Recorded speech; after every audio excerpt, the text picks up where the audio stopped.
Jæja, Maggi, sigur í dag, hvernig líður þér? Mjög vel, frábær liðsheild sem sigldi þessu sigri í Höfn og mikil trú þess að gera. Mikil barátta, það er erfitt að mæta, alltaf erfitt að mæta ÍR og sérstaklega henni í Breiðholtinu. Þeir eru mjög öflugir á heimavelli og gæti ekki ánægðir með að hafa náð að landa sig. Það er ekki mikið að færa í þessu leik, en finnst þér frammistaðan vera góð? Já, varnarlega finnst mér að vera frábær. Mér finnst þeir ekki skapa svo mikið að færum og bara, já, fast í rauninni, þetta var lokaður leikur og við vildum skora snemma og vörðum bara fórsköldið vel eftir það og við fengum svona alveg færi til að bæta við öðrum markið í seinni hálfleik, þannig að það hefur verið kannski betra fyrir hjartað á manni ef við hefum sett það en þetta var fínt, bara frábær liðsheild og vel varist í stökum. Þú veist, nú er hann ekki með töluna fyrir fram mig, en ÍR var kannski mögulega aðeins meira með boltann og svona, þú veist, þið voru mjög mikið tilbaka, finnst þér, er það þægileg staða? Finnst ykkur vera þægilegt að vera svona tilbaka?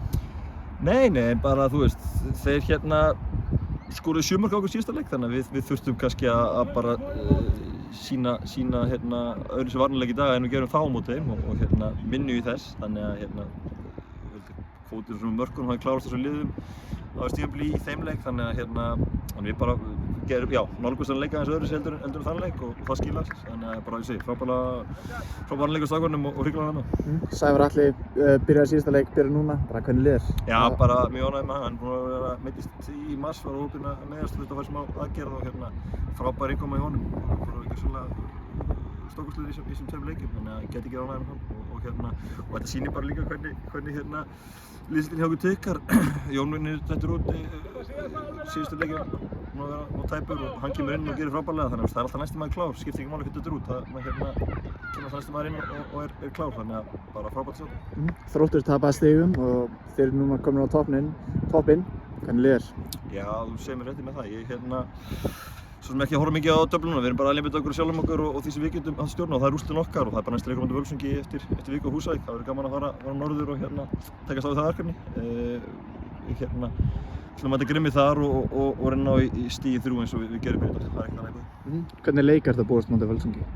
Það verður hörkuleikur, þeir gerum jafntefli í fyrirleiknum og þeir eru búin að vera á uppleið undanförnu, búin að spila bara vel í síðustu leikjum sem ég hef séð með þeim, þannig að við þurfum að undirbúa okkur vel, við höfum nú heila viku til þess og hlöðum batteri núna eftir þennan leik og svo farum við bara að undirbúa okkur þann leik á fullu og það verður hörkuslagur á Húsavík eins og alltaf þegar við maður þangað heimsókn.